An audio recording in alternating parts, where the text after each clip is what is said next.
Episode 97, Dangerous Jobs in My Youth. As I grew up, some of my friends had dangerous jobs. So let me tell you how they and I were thinking about working in conditions that could kill or seriously injure you. All my neighborhood friends were blue-collar types, and their horizons were limited to those hands-on kind of jobs.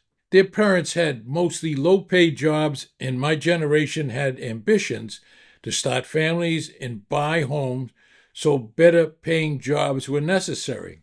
The most dangerous jobs usually paid the best, so we knew what each trade union's hourly rate was and also what bennies went with the job. My boyhood friend Bobby D. worked at building skyscrapers as a structural iron and steel worker. He welded together the steel skeletons of those huge buildings as he worked on girders 20 stories and more above ground with no safety harness. Fatalities from falls, etc., were common. This job was very dangerous, but the hourly rate was substantial. Another dangerous job that some of my friends worked at was roofing. Again, working high up with little safety precautions and often in brutal weather. Falls with bad injuries were common. Roofers were non-union and not paid very well. Some dangerous jobs that I knew also were commercial fishing, construction laborers, pilots, truck drivers, power linemen, and jobs in mining and oil and gas extraction, which involved risks from falls, machinery, high-voltage electricity, and potentially toxic environments. There were several nasty and dangerous day jobs available to young men in my day. When I needed extra money, sometimes I would play hooky from school and show up at a longshoreman shape-up at the East Boston port. The chances that you got hired for a day were not good, but the pay was high. A stevedore, the boss longshoreman, would stand at the shape-up among the giant docked freight ships and pick the workers.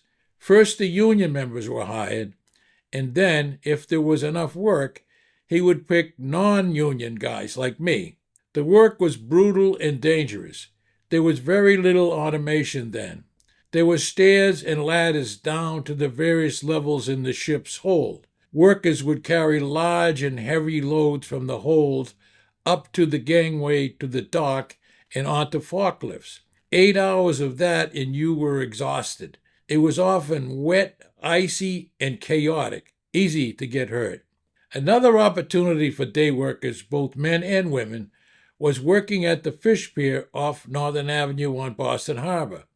The working conditions were terrible and the pay sucked. The floor was slick with slime and fish guts from the fish cleaning tables.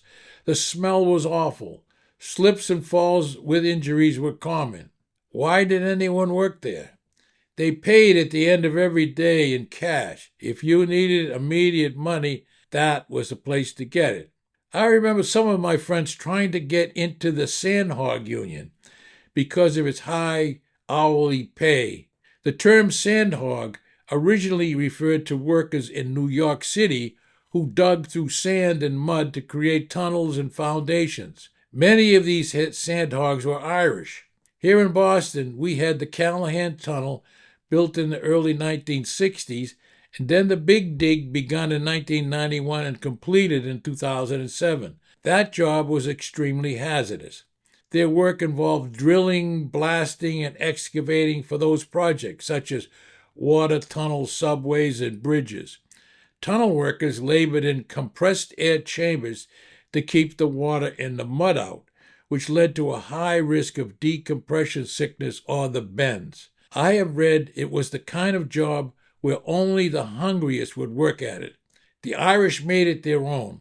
We Mick seem to have an obsession with being the hardest workers, doing the most dangerous jobs, as if it were a competition. Although mining and logging jobs were not located in the Boston area, a related job was working as stone cutters at granite and marble quarries, Again, very dangerous jobs. My grandfather, Patrick Joseph Murphy, immigrated to Boston from Ireland late in the 19th century. He was a big man, 6'5" and no fat. Like all newcomers, he took any job he could get. He persevered.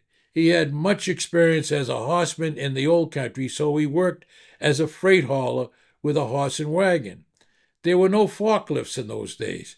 Freighters loaded and unloaded from their wagons with their own strong backs. My brother told me that Pat, our grandfather, among other freight, lifted 55-gallon drums of oil weighing over 500 pounds and other very heavy freight by himself. Later in his life, he suffered the bad effects from that kind of work. An untreated hernia caused lots of pain and limited movement. I'm a big fan of the state of Maine, especially the wilderness areas. Spent many vacations fishing for trout and salmon there. My wife Jean's family came from Madawaska, northern Maine, right on the Maine and Canada border. Her father, Gus Michaud, worked at logging camps in the North Maine woods. Gus started as a cookie or apprentice cook. Later, he became a logger. Trees falling on men, arms and other limbs cut off from saws, and just the general danger of being killed went with those jobs. Another main dangerous occupation was related to me by my former pastor at St. Mary's Church in Southbridge, by Father Arthur Willett. He was born in Presque Isle in Aroostook County, Maine, in the North Woods. He and his father would cut ice from Aroostook wilderness lakes in the winter and haul it back to Presque Isle using a team of horses and a work sleigh. Then the ice would be sold later, cut into smaller chunks in the warmer months to locals to keep their food refrigerated. Father Willett told me that kind of ice-cutting effort was very dangerous. An accident like falling into a lake in -0 temperatures was a death sentence.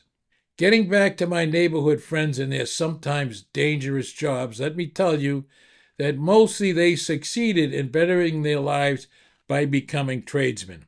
Although I am not a fan of government regulation, I think job safety regulations like OSHA and EPA were beneficial to my friends and to the nation. However, my ambitions drove me in a different direction.